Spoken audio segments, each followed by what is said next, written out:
Good morning. This is Mr. Schofield. It is April the 30th. Tomorrow will be the first day of May.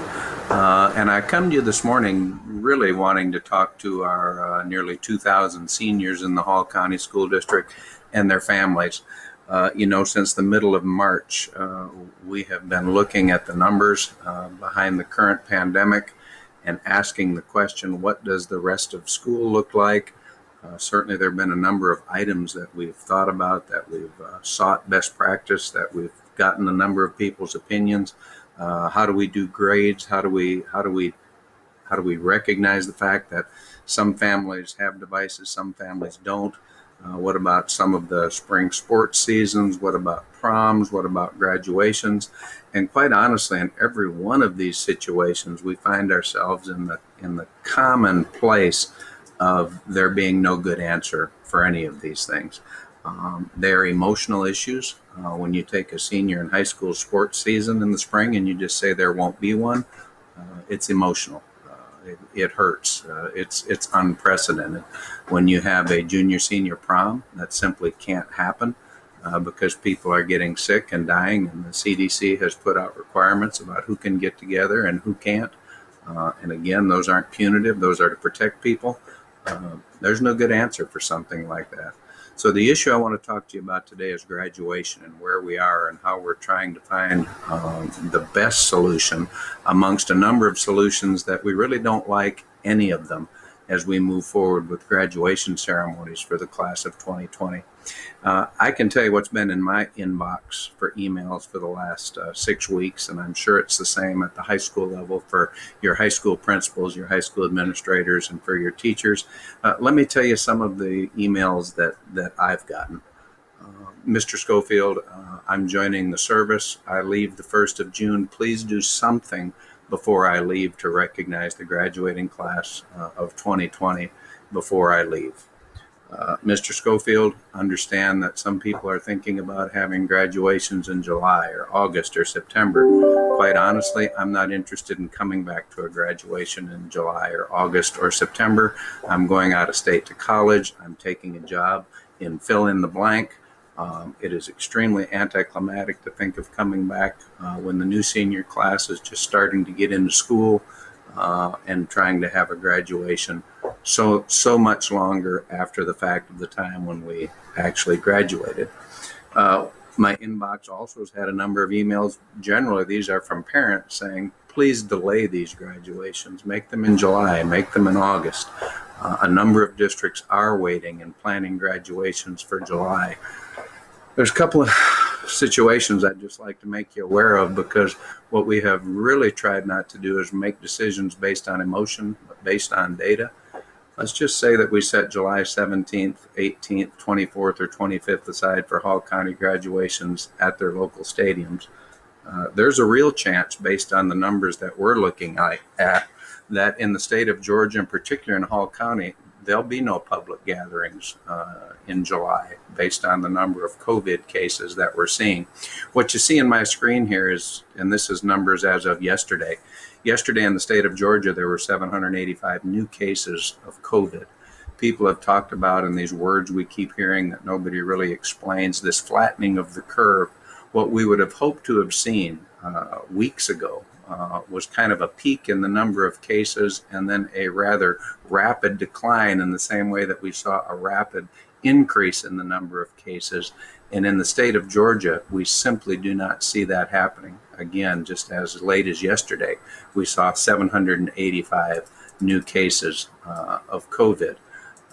Those are the number of tests that are given. We're getting more and more. And here's one that we really take seriously, because as important as graduations and proms are, people dying from this disease is also important. And so here are the total number of deaths in the state of Georgia. And as of yesterday, almost 1,100 people had died. Once again, if somebody sees a pattern in these daily numbers, I sure wish they'd point it out to me. But the pattern that I'm seeing is that this pandemic, in terms of individuals being infected and dying, doesn't appear to be getting much better. Yesterday in the state of Georgia, 60 individuals died of COVID. I've had a number of people say, listen, Mr. Schofield, 18, 19-year-olds are not dying from COVID. How true that is. As a matter of fact, there are probably an awful lot of 18, 19-year-olds that are getting COVID, don't even know that they have it. Young, strong bodies seem to handle this very well. But when we start talking about getting large numbers of people together, whether that's at church, whether that's at the grocery store, whether that's at a graduation, the risk is not to the 18 and 19-year-olds who might walk across the stage. The risk is to the fact that all of those people, whether it's 300, whether it's 800, whether it's 1,200 getting together, are exposing each other to everything they've been around, and then they go home to their families, and they go home to their neighborhoods, and they go home to their workplaces. And it may be 2 or 3 people down the line, but that's why this thing keeps getting passed around, and that's why grandpas and grandmothers and aunts and uncles end up with COVID, end up in the hospital, and end up dying. And that is because they've got it from somebody, and that somebody may very well be a young and healthy person.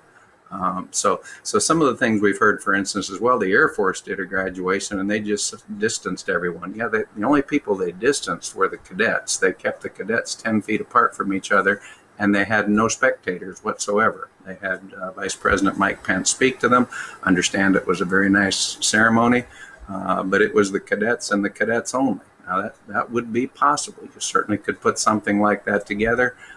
As a parent, whatever I did for my child's graduation, quite honestly, I'd want to be part of that. I'd want to be there.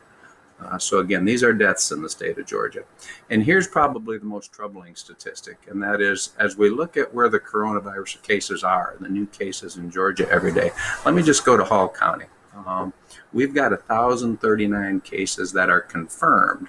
That probably is minuscule compared to the number of cases we have in Hall County. But 1,039 cases, and here's what's so troubling. Let's go south to Gwinnett County. 1,500 cases. Gwinnett County has 8 to 10 times more people than Hall County, yet they only have 500 more confirmed cases. We have the second highest ratio by my numbers in the state of Georgia in terms of cases per 1,000 people in the entire state of Georgia, and our local hospital system, who we're talking to every day, does not see a decline, and is even talking about not seeing the peak until the month of June. That's the peak. And if it takes us 3-4 months to get to the peak, one would assume at best it may take 3-4 months to get away from the peak. So again, I want to do a couple things today. I want to say, number one, we hear you. I want you to say, and I've had some emails say, you've just forgotten us. Nobody has forgotten you. Your Board of Education, your high school principals, your district leadership stay awake at night. We have meetings almost constantly. What can this look like? And here's our greatest fear. If we put off a graduation date until July, and then we get some sort of situation where you still cannot assemble, the class of 2020 puts in 13 years. Graduation comes, graduation goes, and we have absolutely nothing. You have begun to hear what some of the preliminary plans are for graduations in your community. We hear you loud and clear in some places that you really don't like the option that's before you. Please give that feedback to your administrators. And at the end of the day, we'll consider everybody's opinions. We will continue to try to make the best possible decision for graduations. But please hear me on this. There is no right decision when it comes to making decisions about graduation for the senior class of 2020. Again, these are unprecedented times. Hasn't happened anything like this in generations. And I just want you to know that we know it's difficult. We are doing our dead level best to put together a plan that honors you. You are our heroes. You've done an incredible job. And again, I would just encourage you to get involved with your high school administration. Let them know what your thoughts are. But I just want to be real honest to you. The idea of getting 1,000 people, 1,200 people together at the end of May for a graduation that will ripple out to all kinds of families in this community in terms of what they're exposed to is simply not an option at this time. Could July be an option if all of a sudden we saw a dramatic downtick in the number of cases and the situation changed dramatically between now and July? Possibly. August or September, let's just be real honest. By the time the next senior class is in, by the time fall sports are up and running, by the time our current seniors are working, some out of state, by the time they're off at college. I think we're going to have very limited participation, and we're going to have a hard time putting the resources together to pull off graduations with any sense of excitement, with any sense of what this class deserves after we've already started a new school year. So again, I don't come to you with any great answer today. I don't pretend to think we've come up at your local schools with the best answers. But I do want you to hear that people are trying, that they are certainly wanting to honor this class of 2020. And again, please get involved with your local administration. We're proud of you. You've done amazing things, and we'll continue to look for the very best option out of a number of options that we don't really like any of them. And we appreciate you. Thank you.